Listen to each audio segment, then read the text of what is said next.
एक head constable जो रोज की तरह अपनी ड्यूटी पर जाते हैं अचानक बेहोश होकर गिरते हैं और उनकी मौत हो जाती है। डॉक्टर्स कहते हैं हार्ट अटैक है। पोस्टमार्टम रिपोर्ट भी कहती है कि मौत एकदम नेचुरल थी, कोई फाउल प्ले नहीं था। कहानी खत्म, केस क्लोज्ड। लेकिन ठीक 3 साल बाद एक शख्स पुलिस स्टेशन पहुंचता है और कहता है, सर वो नेचुरल डेथ नहीं थी, वो एक मर्डर था। वो कातिल और कोई नहीं बल्कि इस एक खुलासे ने पूरे महाराष्ट्र डिपार्टमेंट को हैरान कर दिया था। उस एक शख्स ने ऐसा क्या राज बताया और इस पूरी कहानी का एक मिल्कशेक से क्या कनेक्शन है। चलिए चलते हैं कहानी की शुरुआत में, जहां से ये मिस्ट्री शुरू हुई थी। तारीख थी 25 अप्रैल 2023। महाराष्ट्र के चंद्रपुर में तैनात 45 साल के हेड कांस्टेबल जयंत बल्लावर उस दिन भी हमेशा की तरह ड्यूटी के लिए निकल गए थे। लेकिन उस सुबह कुछ अलग था। घर से निकलते ही उन्हें कुछ अजीब सी एंजाइटी, बेचैनी महसूस हो रही थी। ऐसा लग रहा था जैसे कुछ ठीक नहीं है। उनकी ड्यूटी कलेक्ट्रेट के एडमिनिस्ट्रेटिव बिल्डिंग में थी। उन्होंने सोचा शायद तबीयत थोड़ी खराब है, थोड़ा पानी वानी पी लेंगे तो उन्हें ठीक लगेगा। लेकिन ऐसा नहीं हुआ। बिल्डिंग के पास पहुंचते ही उन्हें अचानक तेज चक्कर आया और देखते ही देखते वो जमीन पर गिर पड़े। वहां मौजूद लोग तुरंत जयंत की मदद करने के लिए पहुंचे और उन्हें चंद्रपुर के मेडिकल कॉलेज ले जाया गया। घर पर जब ये खबर पहुंची तो किसी को समझ नहीं आ रहा था कि आखिर हुआ क्या है। कुछ घंटे पहले तक जयंत बल्लावर एकदम ठीक ठाक थे, फिर अचानक ऐसा क्या हुआ कि उनकी मौत हो गई। परिवार के लिए ये सिर्फ एक सदमा नहीं था, बल्कि एक ऐसा सवाल था जिसका जवाब उस वक्त किसी के पास नहीं था। जयंत जी अपनी 19 साल की बेटी आर्या से जान से भी ज्यादा प्यार करते थे। हॉस्पिटल के ठंडे फर्श पर पिता के बेजान पड़े शरीर से लिपटकर रोती भिलकती आर्या को देखकर वहां के सभी लोगों की आंखें भर चुकी थी। क्योंकि मामला ड्यूटी पर तैनात एक पुलिसकर्मी का था, इसलिए नियम अनुसार पोस्टमार्टम कराना जरूरी था। जब रिपोर्ट आई तो उसमें साफ लिखा था डेथ नेचुरल है और शरीर पर कोई चोट का निशान नहीं है। कानूनी तौर पर पुलिस के पास जांच करने की कोई वजह नहीं बची थी। टूट चुके परिवार ने भारी मन से जयंत जी का अंतिम संस्कार कर दिया। कानून की नजर में केस वहीं बंद हो गया। लेकिन सच तो ये था कि ये सिर्फ शुरुआत थी। जयंत जी के अचानक चले जाने के बाद पुलिस डिपार्टमेंट ने उनकी बेटी आर्या को सपोर्ट करने के लिए कंपैशनेट ग्राउंड पर नौकरी देने का प्रोसेस शुरू कर दिया ताकि वो इंडिपेंडेंट हो सके। इसी दौरान आर्या की लाइफ में आशीष शेडमा के नाम के एक पर्सन की एंट्री हुई। आशीष खुद भी अपने पिता की जगह पुलिस में कांस्टेबल की पोस्ट पर भर्ती हुआ था। दोनों की बातचीत आगे बढ़ती है और फिर ये दोनों शादी कर लेते हैं। आर्या को लगा कि पिता के जाने के बाद आशीष के रूप में उसे एक नया सहारा मिल गया है। उसकी जिंदगी फिर से ट्रैक पर आ रही है। वो खुश थी, लाइफ सही चल रही थी। लेकिन इस सब के 3 साल बाद मार्च 2026 में जब आशीष खुद पुलिस के सामने सरेंडर करता है तो वो एक ऐसा सच बताता है जिसे सुनकर इन्वेस्टिगेटिव ऑफिसर्स के होश उड़ जाते हैं। आखिर आशीष ने पुलिस को ऐसा क्या बताया, क्या कबूल किया और इस पूरे मर्डर में एक मिल्कशेक का क्या रोल था।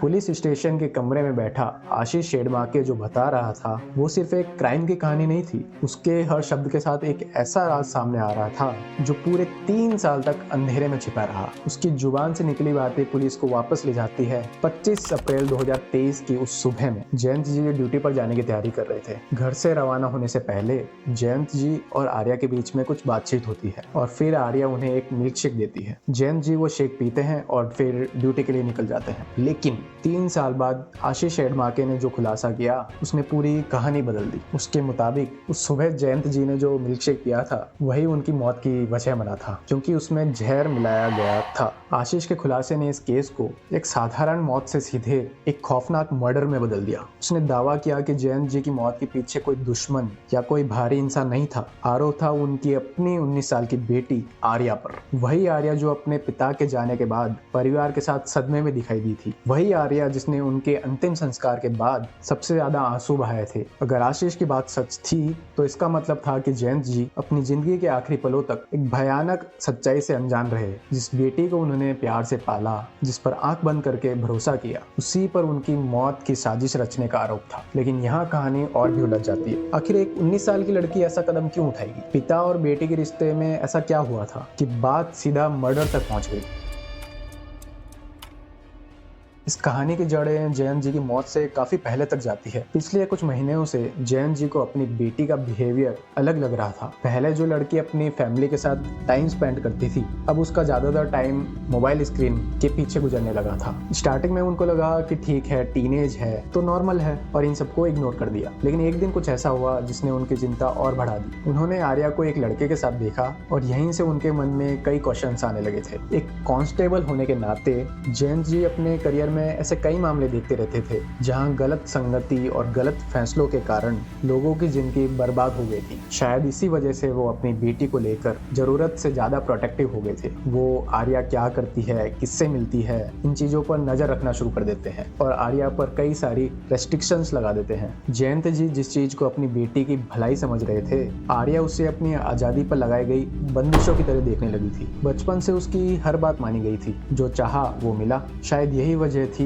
कि जब पहली बार उसकी मर्जी के खिलाफ जाकर उसे रोकने की कोशिश की गई तो वो इसे एक्सेप्ट नहीं कर पाई। साइकोलॉजिस्ट इसे स्पॉइल्ड चाइल्ड सिंड्रोम कहते हैं। यह कोई बीमारी नहीं है बल्कि एक बिहेवियरल टर्म है। जब पेरेंट्स बच्चे की हर जिद पूरी करते हैं तो उसे लगता है कि दुनिया उसके हिसाब से ही चलेगी। ऐसे में जब पहली बार पिता जैसी अथॉरिटी रोक टोक लगाती है तो इंसान उसे बर्दाश्त नहीं कर पाता। धीरे धीरे आर्या के मन में अपने पिता के लिए नाराजगी बढ़ती गई। नाराजगी गुस्से में बदली और गुस्सा एक खतरनाक सोच में। अब सवाल था कि इस प्लान में उसका साथ कौन देने वाला था।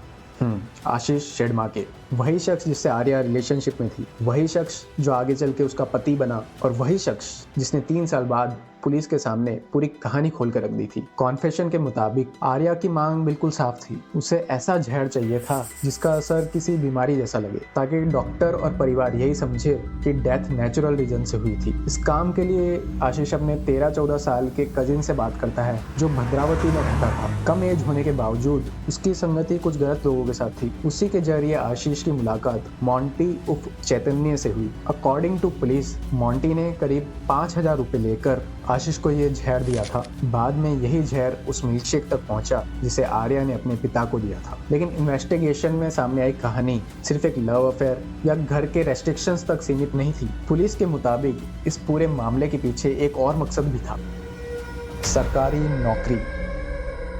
आशीष खुद अपने पिता की डेथ के बाद पुलिस में नौकरी पा चुका था। इन्वेस्टिगेशन के आधार पर आर्या को लगने लगा कि जब उसके पिता नहीं रहेंगे तो एक तरफ उसकी जिंदगी में सारी रोक टोक खत्म हो जाएगी और दूसरी तरफ सरकारी नौकरी पाने का एक रास्ता भी खुल सकता है। कम से कम पुलिस की थ्योरी तो यही कहती है। लेकिन एक सवाल अभी भी बाकी था, क्या इतना बड़ा राज अभी भी छुप सकता था? Barely a month after losing her father, Arya married Ashish. कुछ महीने और बीते और वो सोशल मीडिया पर भी काफी एक्टिव रहने लगी थी। अक्टूबर 2023 में बनाए गए इंस्टाग्राम अकाउंट पर उसने अपने नाम के साथ अपने पिता का नाम भी जोड़ा, ताकि लोगों के ये लगे कि हाँ, लड़की अपने पापा से बहुत प्यार करती है। सोशल मीडिया पर ट्रैवल की फोटोज, दोस्तों के साथ बिताए गए मोमेंट्स और कुछ रील्स थी, और आशीष के साथ शेयर किए गए कई वीडियोस भी। उसके चेहरे पर ना घबराहट दिखती थी, ना किसी तरह का डर। सोशल मीडिया पर वो एक नॉर्मल इनोसेंट गर्ल ही दिखती थी। शायद ही किसी ने सोचा होगा कि आने वाले टाइम में इस लड़की का नाम अपने ही पिता की डेथ इन्वेस्टिगेशन में ट्विस्ट ला देगा। समय बीतता गया और आशीष और आर्या की जिंदगी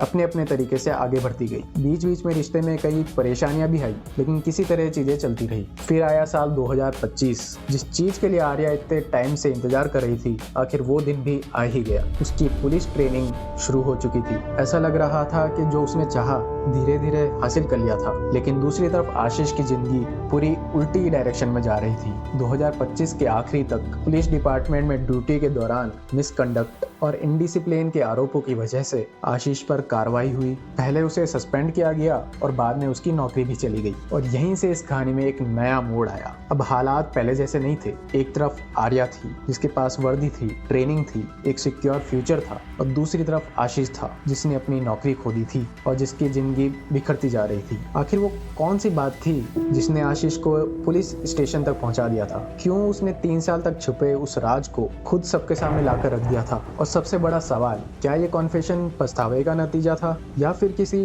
टूटे रिश्ते का बदला? आशीष अच्छी तरह जानता था कि ये कॉन्फेशन, ये कबूलनामा सिर्फ दूसरों को नहीं बल्कि उसे खुद भी जेल पहुंचा सकता था। लेकिन उस वक्त शायद उसके लिए सबसे बड़ी बात सच सामने लाना तो नहीं था, बल्कि आर्या को एक्सपोज करना था।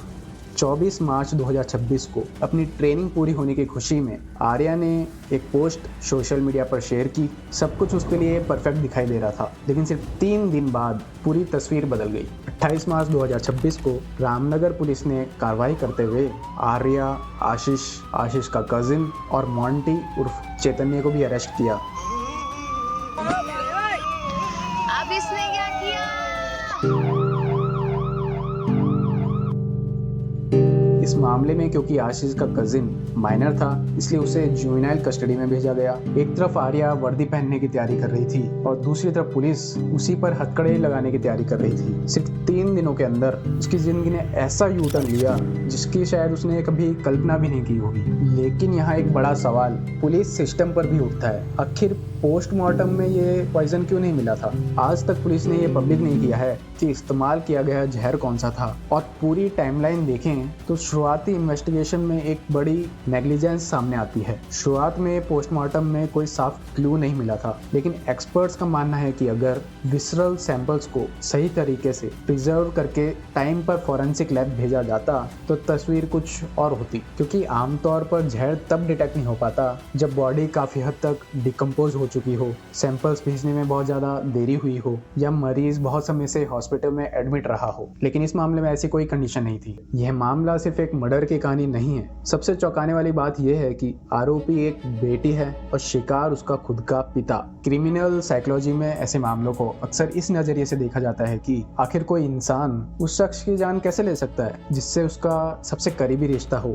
एक्सपर्ट्स मानते हैं कि इसके पीछे लंबे समय से चल रहा कोई कॉन्फ्लिक्ट, गहरी नाराजगी या फिर अपनी इच्छाओं को किसी भी कीमत पर पूरा करने की सोच हो सकती है। इन्वेस्टिगेशन में जो कहानी सामने आई वो किसी अचानक गुस्से का नतीजा नहीं, बल्कि एक सोचे समझे प्लान की तरफ इशारा करती है। आर्या के बारे में जो बातें सामने आई उनसे लगता है कि उसे बचपन से ही अपनी मर्जी के मुताबिक जीने की आदत थी। यहाँ काम करती है साइकोलॉजिकल रिएक्टेंस थ्योरी। यह थ्योरी कहती है कि जब किसी इंसान को लगता है कि उसकी आजादी छीनी जा रही है तो उसका दिमाग उस बंदिश को तोड़ने के लिए झटपटाने लगता है। जब जयंत जी ने आर्या पर रेस्ट्रिक्शंस लगाई तो उसने उसे नॉर्मल रोक-टोक नहीं बल्कि अपनी फ्रीडम पर अटैक समझा, और इसी रिएक्टेंस की वजह से उसने अपने पिता को रास्ते से हटाने का मन बना लिया था।